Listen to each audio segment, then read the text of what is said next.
Just a note about string functions. There are many different string functions that you can actually work with.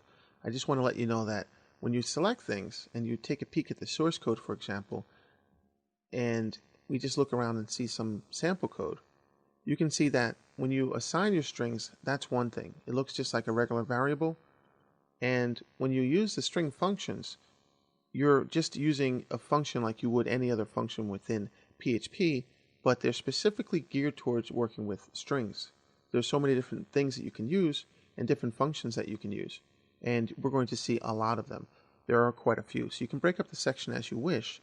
This is just really an overview just to make sure you understand that this is the case with these particular functions.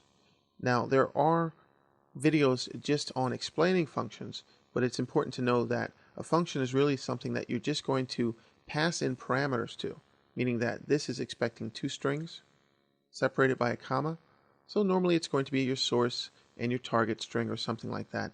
You really need to take a look at the structure of what I'm showing you when I explain it, and also supplement that with the php.net documentation for PHP. You can download that actually, and then you can see all the different commands and functions and keywords and things like that. And they look a little strange sometimes, but this is something like string compare, and it doesn't totally break things out like you might expect, but it is C based, so it's going to be something that's going to help you along if you know a little bit about C, but it's a really documented type of way of working with strings and just a programming language in general. You can see that these are self-explanatory. For example, string to upper and string to lower moves to upper and lower case. In Visual Basic, actually, the names have been traditionally a lot easier, but at the same time, they move away from standards.